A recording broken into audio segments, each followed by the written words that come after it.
Hey guys, it's Jeff, and today not a beta release, but I am talking about a beta that was released last week. That was iOS 12.2 Beta 1. Now today I'm giving you guys sort of like my review on having the beta for a full week now, and then also sharing with you guys what all information came with Beta 1. So let's just get right into it. This video is sponsored by Setup. For me, it's the best Mac application of 2019, so go check it out for yourself via the link down below and get a ton, actually over 100 of paid and subscription-based apps, all for only $10 a month. Okay, so we have iOS 12.3 loaded up here, and as I said, this is kind of our review of iOS 12.3. So let's start off with some of the basic information here. If we go into general and then about, you can see here we are running iOS 12.3, and then if we go ahead and tap on that information, we get the build number, which is 16F5117H. And actually with this update, it came in at around 2.5 gigabytes for my iPhone XS Max, and that was moving from iOS 12.2. That is the official version. So with this, we get a little bit more information here. This looks a little bit more streamlined with iOS 12.3. I noticed there's a couple links and everything like that as to where you can get more details for the AppleCare coverage. And basically this menu will show if you have AppleCare coverage or not, and it will suggest it if you do not. If you do, it will show what coverage you actually have for your specific device. Now moving out, and we'll check out something new in the About menu as well with iOS 12.3. If we go to the modem firmware here, you can see that that has been updated to 1.0.5.00. So basically we're getting a very updated modem firmware, and that should help with any data connections or dropping calls, anything like that. I know that there was a lot of people on iOS 12.2 that were dropping calls and had a lot of issues with cell data. So yeah, that is all that is new with the About menu and the Settings app there. Let's move on to some other things within iOS 12.3. Now if we head out of this menu here and then we go to Apple's TV app, you can see here that we have a brand new icon here for the Apple TV app, and with that icon change we actually are getting a complete redesign to the Apple TV app, and that is of course due to the fact that Apple has in fact released their own Apple TV subscription service. So as you go throughout the app here, you can see that there are quite a few changes to the design and the entire layout of the Apple TV app. In my honest opinion, I really do like this, and if you take a look closely at kind of all the menu options and how this looks, it kind of gives you a preview as to what iOS 13 may in fact look like. We are seeing a much different design from the traditional design with iOS 12.2 and iOS 12.1, basically iOS 12 as a whole. We're getting a lot different of a design here, and this is something that is not yet released. It will release with iOS 12.3 along with Apple's TV subscription service. So as you can see, if you just go throughout everything here, it looks a lot different, and I'm really liking this change here. So go check it out for yourself. If you haven't checked out the Apple TV subscription service, I would encourage you to just go watch and see what they have on offer.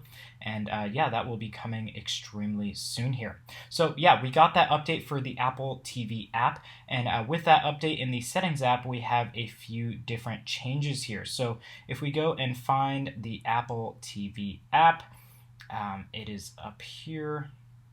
So Apple TV app, you can see that the menu option or the menu icon has in fact changed for TV. So that's changed to the updated icon.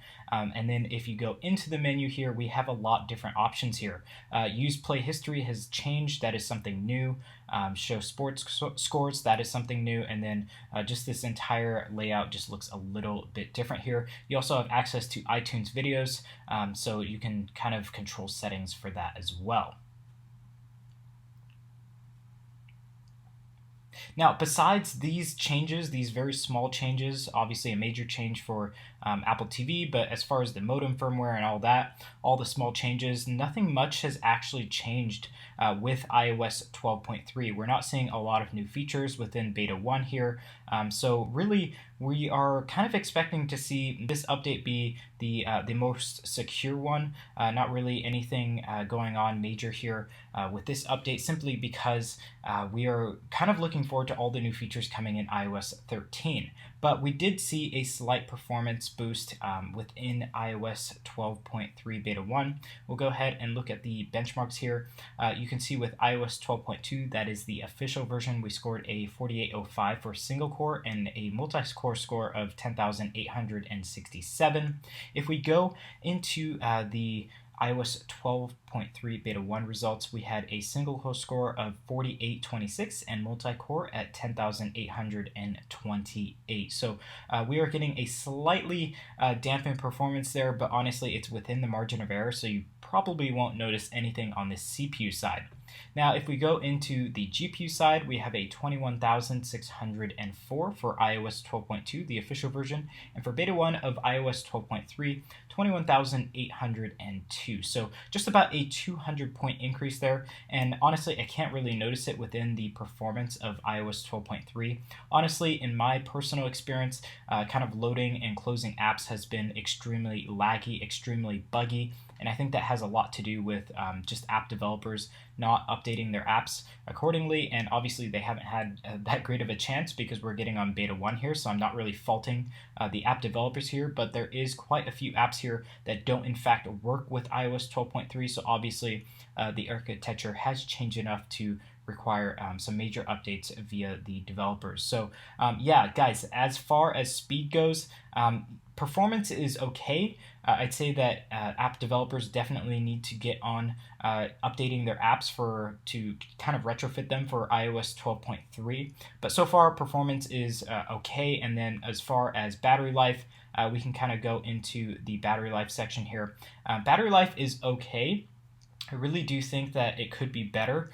We definitely didn't see any performance increases with battery life, but I'm not going to say that we experienced any decreases at all. It's kind of remained the same, and I think that has a lot to do with app developers making their apps fully compatible, kind of like shoring up those leaks, those battery drainage leaks within their apps. I've noticed using specific apps that certain things drain the battery a little bit more than they used to in iOS 12.2. So I think that in beta 2, app developers will kind of get their act together with battery usage and kind of keep that to a minimum. But as I said, within iOS 12.3 beta 1, just going throughout normal system processes and everything like that, everything seems to be fine as far as battery life goes. I'm not really experiencing any better battery life, but it's not really bad. So guys, I think the major thing here, the only reason why I would tell you not to update is simply because we're getting a lot of basically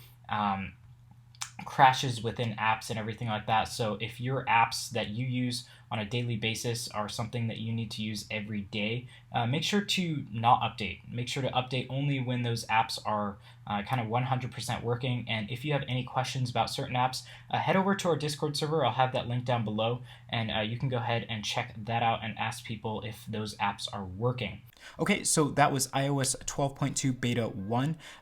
Obviously not too many new features here. Obviously a huge focus on the Apple TV app here and that whole redesign. But honestly, moving on into the kind of the last betas here of the last version, or the last expected version of iOS 12 that we should be seeing here between iOS 12 and iOS 13.